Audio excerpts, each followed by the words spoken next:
Shalom sahabat yang baik hati, salam sehat selalu bagi kita semuanya. Marilah kita bersatu di dalam doa. Kasih karunia dan damai sejahtera dari Allah Bapa dan dari anaknya Tuhan Yesus Kristus kiranya menyertai kamu sekalian. Amin. Firman Tuhan bagi kita pada hari ini tertulis dalam Yosua 22 ayat 29. Jauhlah daripada kami untuk memberontak terhadap Tuhan dan untuk berbalik daripada Tuhan pada hari ini dengan mendirikan mezbah untuk korban bakaran, korban sajian, atau korban sembelihan, mezbah yang bukan mezbah Tuhan Allah kita yang ada di depan kemah sucinya. Dau maisian hami anggotung mengguturi hami dopak Jehovah. Manang marbalik kami sia Jehovah sadarion. Lau paulihon sada langgatan bahen pamilian ni pilihan si tutungon. Manang si panganon, manang si potongope.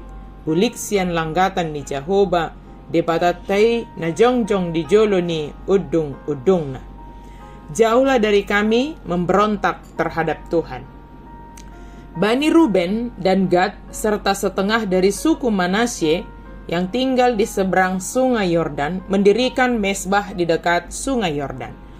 Orang Israel yang lain takut suku-suku ini sedang memulai agama yang baru atau agama mereka sendiri berbeda dengan yang dianut oleh orang Israel yang masuk ke tanah Kanaan, serta mereka takut bahwa Bani Ruben, Gad, dan setengah Manasye ini memberontak terhadap Allah.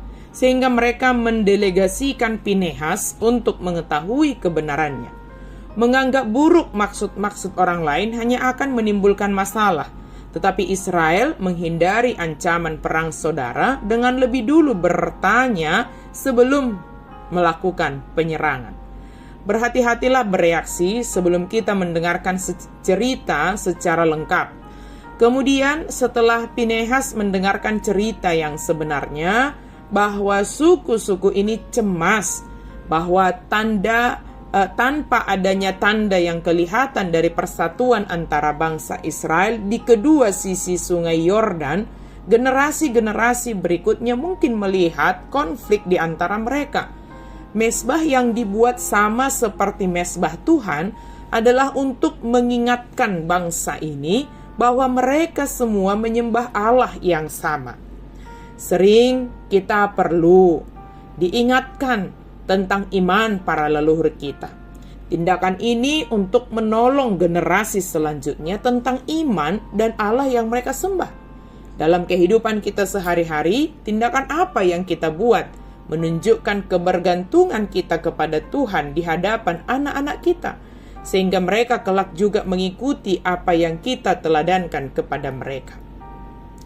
Mendengarkan maksud dan tujuan dari Bani Ruben, Gad, dan setengah dari suku Manasye, maka Pinehas menyampaikan bahwa sedikit pun tidak ada niat dari mereka untuk memberontak kepada Allah. Justru mereka ingin supaya generasi selanjutnya kelak tetap bergantung kepada Allah. Dan jika mereka bertemu dengan generasi selanjutnya yang ada di Kanaan, mereka memiliki identitas yang sama sebagai umat pilihan Allah yang menyembah Allah yang sama, yang bergantung sepenuhnya kepada Tuhan Allah. Maka jauhlah ancaman perang saudara dari mereka. Penjelasan ini membuat orang Israel yang ada di Kanaan merasa lega dan tenang sebab mereka tetap setia kepada Allah yang mereka sembah.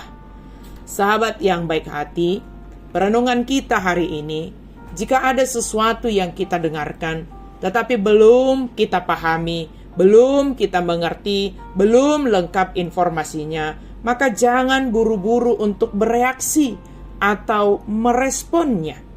Adalah lebih baik untuk menanyakannya sebagaimana orang Israel mendelegasikan Pinehas, sehingga jelas semuanya mereka menjadi mengerti dan memahami apa yang sebenarnya terjadi.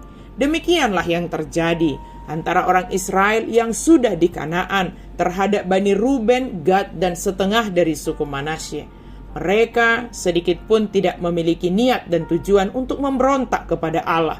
Tetapi orang Israel melihat tindakan mereka seolah-olah apa yang mereka lakukan hendak membuat agama sendiri.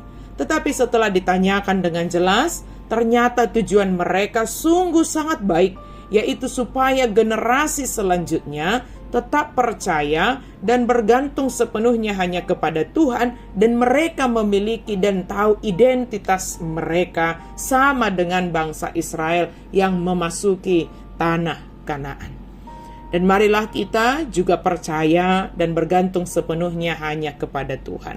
Serta lakukanlah kebiasaan-kebiasaan yang mendidik anak-anak kita untuk percaya dan bergantung sepenuhnya hanya kepada Tuhan Yesus Kristus, Juru Selamat kita. Jauhlah dari kita memberontak kepada Tuhan, jauhlah kita untuk berbalik dari Tuhan, tetapi setialah kita menyembah Tuhan Yesus Kristus, Juru Selamat kita, sebab di dalam Dia ada kehidupan, ada keselamatan, ada segala yang terbaik bagi kita.